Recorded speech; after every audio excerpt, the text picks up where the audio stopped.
What's up, everyone? So you just got an Alesis VI whatever series 25, 49, 61. I have the 49, and if you're an FL Studio user, you're probably going to be wondering why is it that you can't get all your functions working on the keyboard. So let me turn the keyboard on real quick.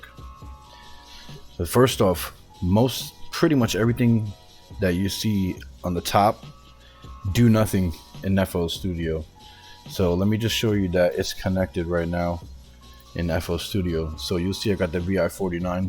You see I got the input light going on.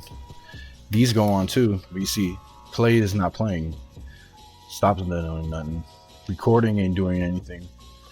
So you're probably just like, damn, let me look through the list, see if they have it anywhere.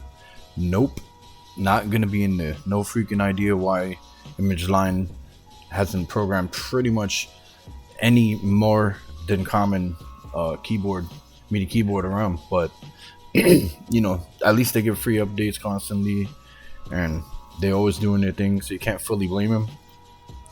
Now they do give you some options to do scripting.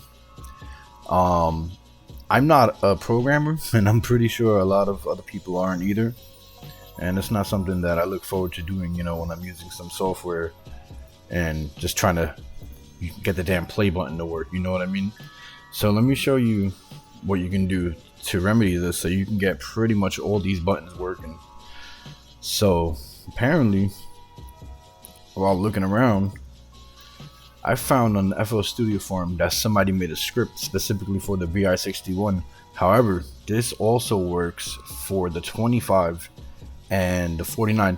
It might not be the 25. I'm sorry I didn't dig too deep into that, because I think 25 keys is not really enough for me personally. But 49 and up is the sweet spot. So this guy Forgery 810, big props to you, man. Thank you so much. I was looking for this for a while. I was not trying to learn how to program Python just to get my damn keyboard working. So we're gonna look at his steps, but I'm gonna go a little further because you can see the link right here. I'll paste it in the description. I'm going to show you how to get this working. So first thing you're going to do is you're going to open up your documents folder. Now there's one thing before I get into this, is that I set a different documents folder. If you want to set that folder up, you're going to have to go into your file settings and you can see where your user data folder is. So before I had the original documents folder in the C drive, but I switched mine to the X drive. So just make sure you're in the correct folder when you're dealing with this file. So the first thing you're gonna do is you're gonna download that file. So I'm gonna do code, download zip.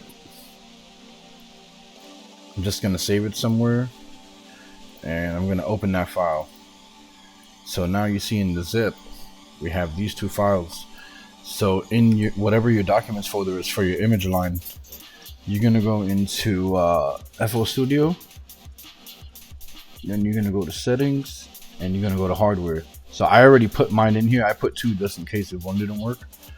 But let's say let's just do it over again. I'm just gonna do VI49 tutorial, right? We're gonna make the folder. You can name it whatever you want. I named it VI49 though, the original one, because that's what I'm using. And you're simply gonna drag this in here, and that's pretty much it from here on. In terms of moving files. Now, if you look in the zip file though, you can see that there is a layout for what the keys functions do. So in order to keep this around, what I did was I used sticky notes. The Windows app, sticky notes. And the reason for that is so that sorry, I had it on the other window. Now whenever I want to reference what the keys do, I always have it floating on my desktop. It's pretty much like my legend for what the keys do. Maybe in the future I'll end up making a little post-it note and whatnot. But anyway, so let's move forward. Now I'm gonna open up FL Studio, and we have to tell FL Studio that we're using this settings file for it. So what we're gonna do is, if you've done everything right up to this point, you're gonna select your controller, and then we're gonna go here, and you should see your user script, which would be the one that you just put in. So we're gonna do Alesis VIXX, and now you'll see that all the keys are working. So we got that play working, we got record working. If we look back to the legend, you see we got yeah, the keys on this particular one are a little weird. I think it's from the 61, but look, song pattern works. You can switch between your pattern and song. You got overdub, which I always use.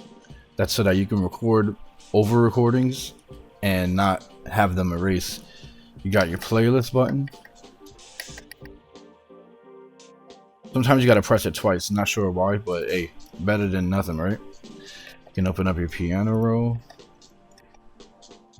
See that? It's freaking awesome, man. So yeah, if you want the full function, at least most of the full functionality of your Alesis keyboard, your MIDI keyboard, that's pretty much how you do it. So I'm gonna say big props to the homie who created it. Was it Forgery810? You're the man. And I look forward to uploading other tutorials for FL Studio and just pretty much anything else electronic and technology wise. Alright, thanks for watching. Peace, y'all.